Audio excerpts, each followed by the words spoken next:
Buen día, docente Jorge Cedeño. Somos integrantes del grupo número 48 y vamos a exponer lo que es el tema de los neurotransmisores. Siguiente.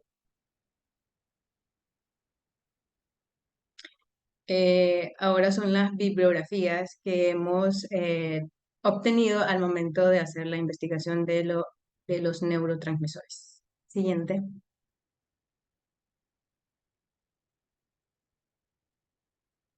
Ya.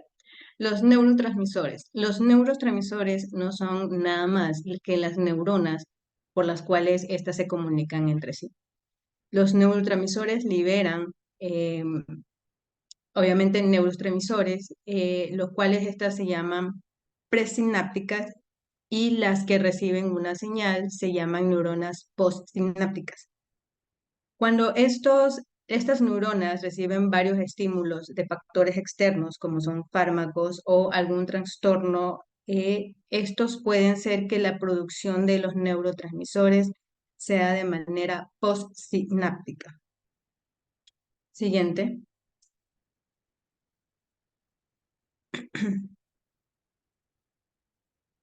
Cuando hablamos de impulsos nerviosos, hablamos del sistema nervioso central.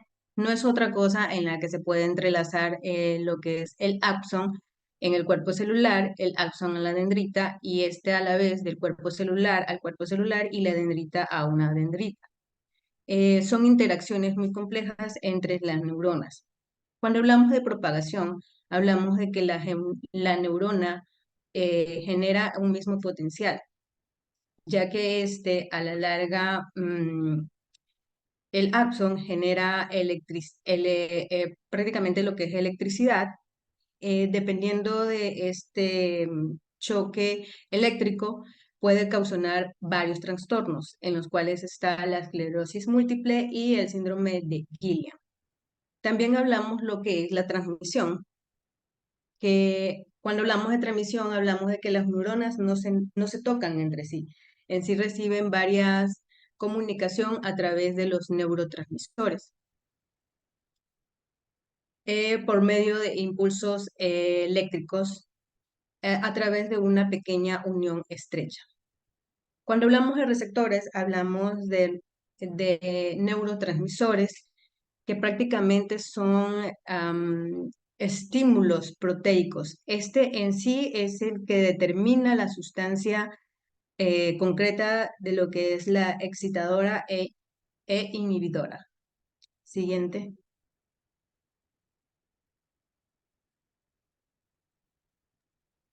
Glutamato y aspartato. Son los principales neurotransmisores excitadores del sistema nervioso central. Están presentes en la corteza, el cerebelo y la médula espinal. En las neuronas, la síntesis de óxido nítrico aumenta en respuesta al glutamato. El exceso de glutamato puede ser tóxico y aumentar el calcio intracelular, los radicales libres y la actividad de proteinasa. Estos neurotransmisores pueden contribuir a la tolerancia a la terapia con opiáceos y mediar la hiperalgesia. Siguiente.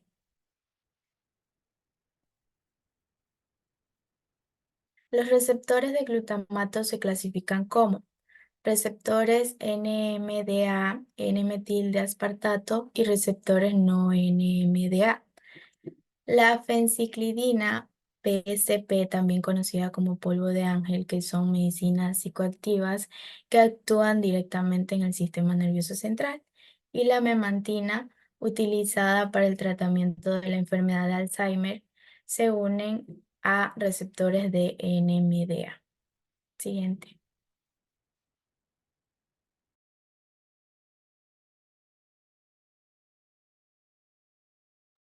El ácido gamma y aminobutírico es el principal neurotransmisor inhibidor del encéfalo. Es un aminoácido derivado del glutamato que sufre una descarboxilización por la descarboxilasa del glutamato. Los receptores de GABA se clasifican como GABA y GABA. El GABA cumple la función de activador de los canales de cloruro, mientras que el GABA potenciador de la formación de capa. Siguiente.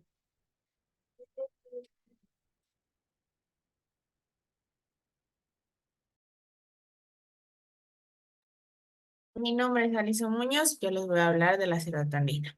La serotonina, también llamada 5-hidroxitriptamina, se encuentra concentrada en las neuronas de la zona del encéfalo, también llamada núcleos del RAFE. Se piensa que este neurotransmisor interviene en lo que es en la percepción sensorial, la regulación de la temperatura, el control del estado de ánimo, el apetito y la inducción al sueño. Sus agonistas selectivos pueden interrumpir las migrañas, mientras que sus inhibidores selectivos se pueden utilizar para tratar varios trastornos de salud mental, como puede ser depresión, ansiedad, trastornos obsesivos compulsivos o trastornos de estrés. Siguiente.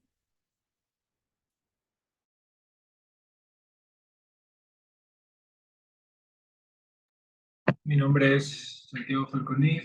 En este momento les voy a hablar de la acetilcolina. Bueno, a modo de introducción, quisiera expresar que ese transporte depende en gran medida de la acción de los neurotransmisores, no todos estos transportes, que son sustancias que se transmiten de una neurona a otra. Este proceso se le denomina como la sinapsis, ¿no? Como ese momento de choque o de transporte, ¿no? Que se transmite, lo cual va a provocar un efecto excitatorio o inhibitorio, ¿no? Y uno de estos dichos neurotransmisores es la acetilcolina. Entonces, es esta sustancia de la que voy a hablar a continuación. La acetilcolina, como bien se ve en la diapositiva, es una sustancia clasificada como ester. Un ester es un compuesto orgánico, ¿no? El cual está elaborado de compuesto de un ácido oxigenado y un radical orgánico. Bueno, como ya lo he explicado, este es el primer neurotransmisor en ser descubierto. Fue descubierto en el año aproximadamente 1914 y bueno, entonces estos diferentes elementos son los que se encargan de esta síntesis, de este proceso que se llama síntesis, ¿no? Y de la eliminación que conforma el denominado sistema colinérgico. Entonces tenemos que entender que la acetilcolina es principalmente vista como un neurotransmisor de tipo excitatorio, ¿no? Como les dije en este proceso de síntesis, que es lo que produce este tipo de excitación, ¿no? Entonces, puede ejercer también una actuación inhibitoria dependiendo del tipo de sinapsis en la que se actúe.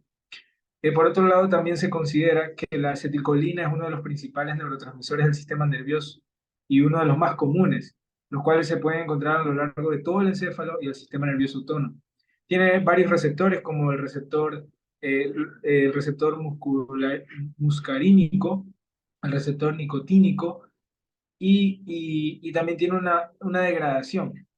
Estos receptores, ya a modo de resumen, este receptor muscarínico se trata de un tipo de receptor metabotrópico, es decir, que requiere del uso de cadenas de segundos mensajeros para que se pueda permitir una apertura de canales iónicos. El nicotínico, que este tipo de receptor tiene afinidad por la nicotina, ¿no? Y es ionotrópico, con lo que se genera una respuesta rápida por parte del receptor que permite la apertura inmediata de su canal. Y vamos a tener la degradación del neurotransmisor que consiste que son receptados, ¿no? Por la neurona presináptica tras ser emitidos. En este sentido, la acetilcolina tiene la particularidad de que no es recaptada, sino que se degrada mediante la enzima acetilclonisterasa en la propia sinapsis. Siguiente. Siguiente diapositiva.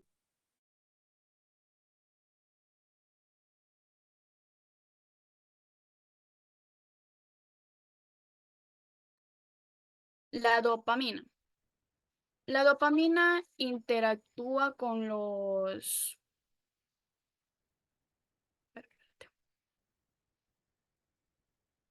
La dopamina es un neurotransmisor catecolaminérgico que está constituido por un núcleo catecol y por una cadena etilamina.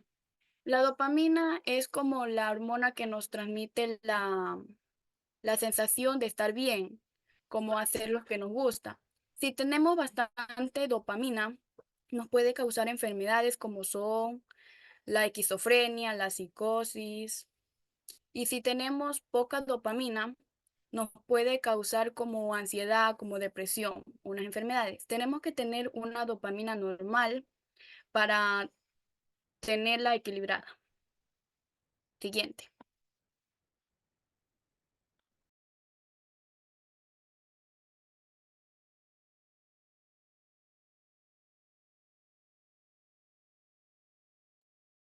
Ya, ahora les voy a hablar un poco sobre lo que es la noradrenalina.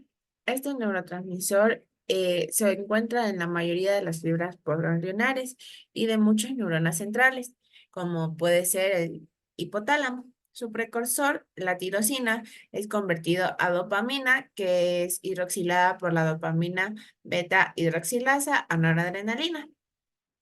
Después de la liberación y la interacción de los receptores, parte de esta noradrenalina se degrada mediante el catecol y el resto es captado activamente en la terminación nerviosa. Ya. La noradrenalina es un neurotransmisor que se ha relacionado mucho con lo que es la motivación, el estado de alerta y vigilia, el nivel de conciencia, la percepción de los impulsos nerviosos, la regulación del sueño, del apetito y lo que es la conducta sexual. Siguiente.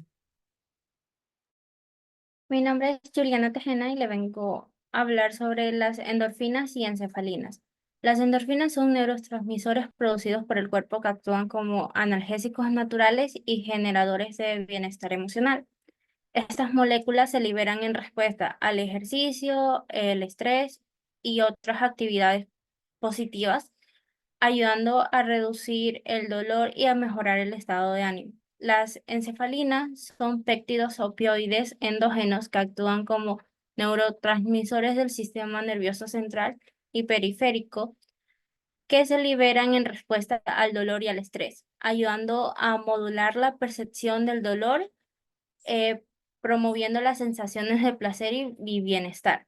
Su descubrimiento ha contribuido significativamente al entendimiento de los mecanismos neurológicos relacionados con el dolor y las emociones. Siguiente.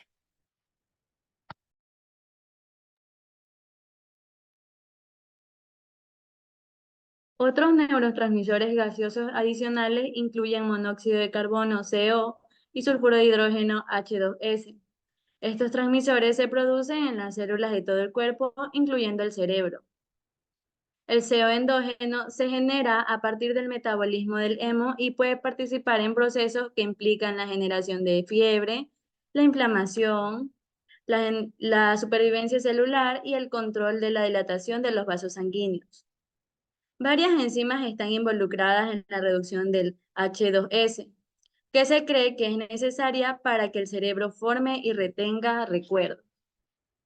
Como dato tenemos que las sustancias cuyo rol está peor determinado en la neurotransmisión incluyen las siguientes: histamina, vasopresina, péptido intestinal, vasoactivo, carnosina, bradicinina, colecistocina, bombecina, somatostatina, factor liberador de cartocotrofina, neurotensina y posiblemente adenosina.